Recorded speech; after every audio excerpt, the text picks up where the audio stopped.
వస్తున్నారు. Thank you very much Sanjay గారు once again. And మా బ్యూరో చీఫ్ నమస్తే అండి. కృష్ణ కూడా లైవ్ లో సిద్ధంగా ఉన్నారు.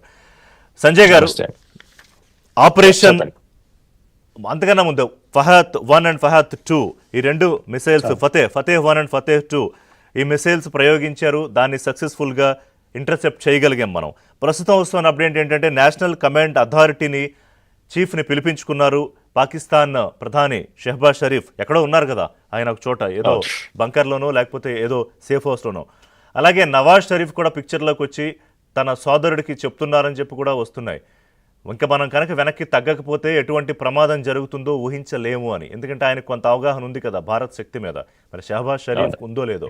అండ్ నాకు ఇంకొకటి చెప్పండి సంజయ్ గారు, ఒకవేళ పూర్తి స్థాయిలో భారత్పై మిలిటరీ అటాక్ దిగితే వాళ్ళు పెట్టుకున్న పేరు ఆపరేషన్ బనియన్ ఉల్ మర్సూస్ అని పెట్టుకున్నట్ట.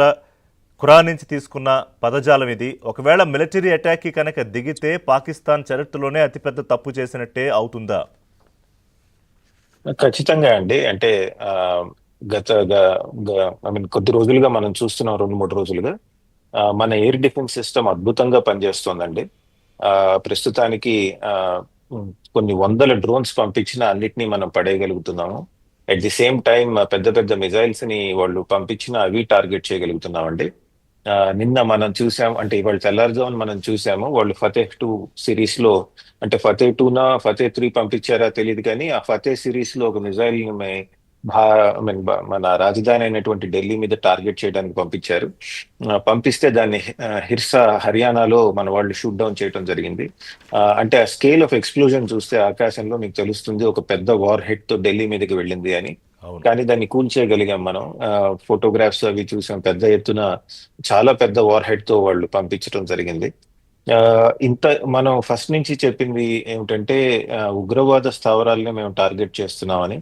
కానీ గత 2 రోజులుగా మనం చూస్తున్నాం వాళ్ళు పెద్ద ఎత్తున మిలిటరీ టార్గెట్స్ మీద స్లోగా స్కేల్ అప్ చేయడం జరుగుతోందండి. ఇప్పటిదాకా మనం చూసిన పాకిస్తాన్ స్ట్రాటజీలో ఒకటి ఆర్టిలరీ ఫైరింగ్, దాని కింద ఇన్ఫిల్ట్రేషన్ అటెంప్ట్, రెండోది ప్రయత్నం, మూడోది డ్రోన్స్ అండ్ మిజైల్ అటాక్ అండి. నిన్న ఒక చిన్న స్కేలింగ్ అప్ జరిగింది పాకిస్తాన్ నుంచి. మిజైల్ అటాక్స్ అవి కేవలం ఎయిర్ టు ఎయిర్ లేదా ఎయిర్ టు సర్ఫేస్ మిజైల్సే కాకుండా ఫస్ట్ టైం చూడబోతే సర్ఫేస్ టు సర్ఫేస్ మిజైల్స్, అంటే మన దగ్గర పృథ్వీ ఇలాంటివి ఉన్నాయి కదా, అటువంటి వెరైటీ పాకిస్తాన్ ఫతేహ్ 2, ఫతేహ్ 3 రేంజ్ లో ప్రయత్నించడం జరిగింది. ఎగ్జాక్ట్ గా ఫతేహ్ 2 చేశారా ఫతేహ్ 3 చేశారా అనేది తెలియదు, బట్ బ్రాడ్ గా ఆ రేంజ్ లో చేయటం జరిగిందండి. ఎందుకంటే ఢిల్లీ దాకా వెళ్లే టార్గెట్ పెట్టారంటే దాని రేంజ్ ఈజీగా 450 కిలోమీటర్స్ టు 700 కిలోమీటర్స్ లో ఉండాలి.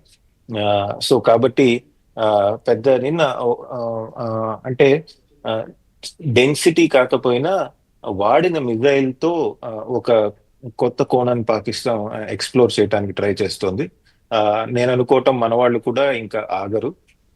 ఇప్పటిదాకా మనం ఆఫ్ కోర్స్ మన లాహోర్ ఎయిర్ బేస్ ని టార్గెట్ చేయటం, ఎయిర్ డిఫెన్స్ సిస్టమ్ ని టార్గెట్ చేసాం. అప్పుడప్పుడు ఇస్లామాబాద్, రావల్పిండి వీటిల్లో చూపించాం, మన కేపబిలిటీస్ ని ప్రదర్శించాం. నా ఉద్దేశంలో మన వాళ్ళు కూడా ఇంకా స్లోగా పాకిస్తాన్ మిలిటరీ ఎయిర్ బేసెస్ ని వాటిని టార్గెట్ చేయడం జరుగుతుంది. నిన్న రాత్రి ఉదాహరణకి డైరెక్టర్ జనరల్ ఐఎస్పిఆర్ పాకిస్తాన్ వాళ్ళ మిలిటరీ స్పోక్స్ పర్సన్ చెప్పారు, Noor Khan and Rafiqui air bases ని టార్గెట్ చేశారు ఇండియన్స్ అని. మనం గమనించాల్సింది ఏంటంటే పాకిస్తాన్ వాళ్ళు పంపిస్తున్న మిజైల్స్ మన ఎయిర్ బేసెస్, మన మిలిటరీ ఇన్స్టాలేషన్స్ ని రీచ్ అవ్వలేకపోతున్నాయి.